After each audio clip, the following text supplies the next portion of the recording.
Hello, welcome back to my channel. I finished the first book on my 40 before 40 list, and that was Frankenstein. This video is going to have spoilers, so if you have not read Frankenstein, if you want to read Frankenstein, or otherwise want to avoid spoilers, then maybe skip this video, or at least check the timestamps below for specific spoilers.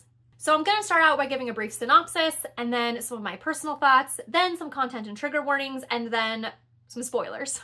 So, Frankenstein by Mary Shelley. I did not know much at all about this going in. I knew the very vague details because this book has been made and remade and produced so many times. So I knew that Frankenstein was the creator of the monster, not the monster itself. And I knew that Dr. Frankenstein somehow brought this creature to life.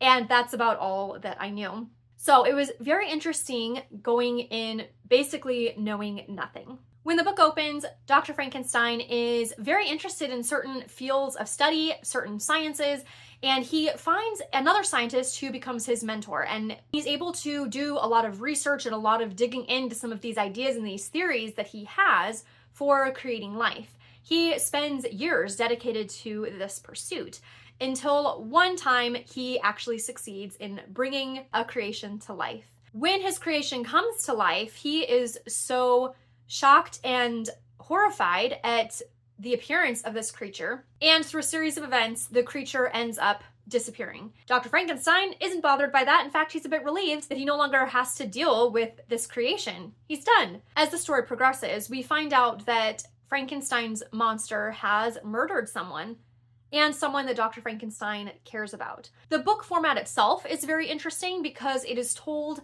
through letters, through recounting experiences. Some of it is from Frankenstein's point of view, some of it is from the monster's point of view, and it's just an interesting way that the story is told as well through these letters and oral retellings of the events as they took place. Frankenstein has to grapple with the consequences of his choices, of him creating life and what ended up happening after he had done so.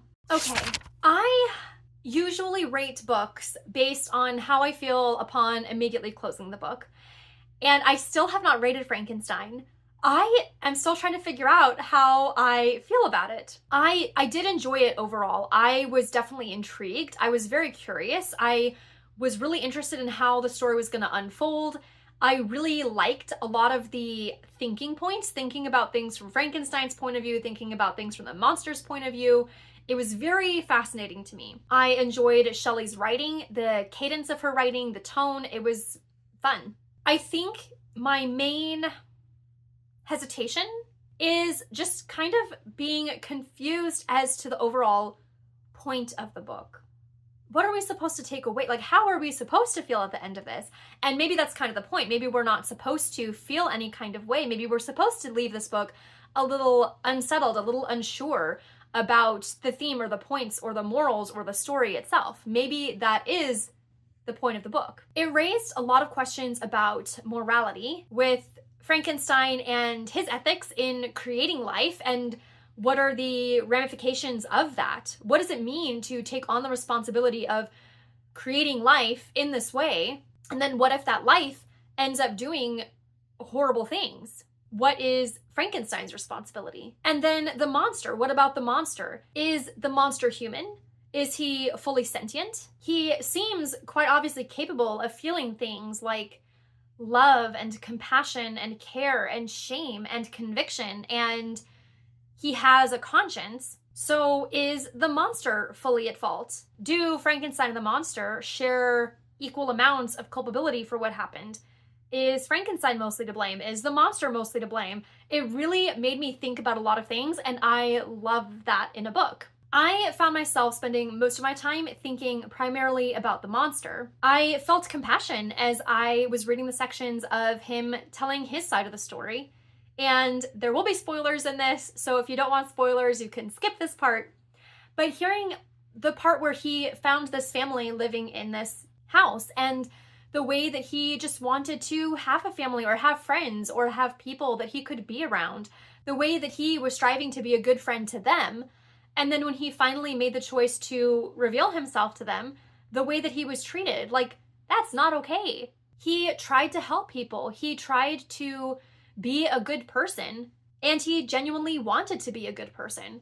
And he was treated horribly for it. It made me think about prejudice and biases and how people in books and in real life are so often afraid of what they're not used to. And that is devastating. It's devastating in this book. It had horrible, awful consequences in the book and in real life too. It seemed like it was kind of a domino effect of Frankenstein and his choices, and all the dominoes that fell to bring him to create this life, and the dominoes that continue to fall, the way that Frankenstein's actions and choices after he created the monster affected the monster, then the dominoes that continue to fall from the various people that the monster met, the way that the monster internalized it, and then the choices he made based on all of this. It was just fascinating to me, the way that so many small choices, seemingly small choices, can affect so many things. But even with that, with all of my compassion for Frankenstein's monster, after all of these things happened, he seemed to basically just say, well, if everyone's going to treat me like a monster, I'll just become a monster. I'll show them what a monster I can be. And that's when he became what they were scared of. He allowed anger to just fester and grow, his anger towards Frankenstein, his anger towards the people that turned on him. And I understand those feelings. Like, I understand why he was angry at Frankenstein. I understand why he was angry at the people that he was just trying to befriend. But towards the end, and this is another spoiler, when he finally meets up with Frankenstein and they have their conversation, he basically guilt trips and manipulates Frankenstein into doing what he wants. I do think that the monster had free will, and he made some of these choices to deliberately turn evil and to internalize the things that people said about him and become that person. It was just very interesting to think about, I guess, the whole nature versus nurture conversation and ethics and morality and blame. All of those questions came up in this book. I did like this book, but I'm still just feeling a little, I guess, unsettled. Maybe that's the word I'm going to land on. I still don't know what I'm going to rate it. I guess if I had to go with my gut right now, I would give it 4 bookmarks. Maybe we're just not supposed to have all the answers, and maybe we are just supposed to grapple with all of these questions and hold all the pieces in tandem and reflect on our own choices and our own words to other people and the way that we choose to see and view and treat other people. There are some trigger warnings in Frankenstein, and some of those trigger warnings are murder, child death, abandonment, mental illness, and stalking. Okay, a few other points or things that I wanted to mention that are also definitely spoilers.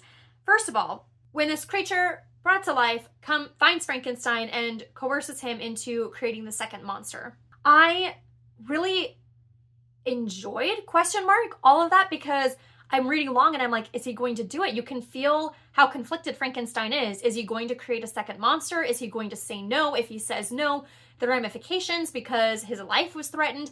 But if he says yes, now he's responsible for creating a second creature that could end up being the same way as his first creation or worse, or it could be a wonderful, kind, and loving creation.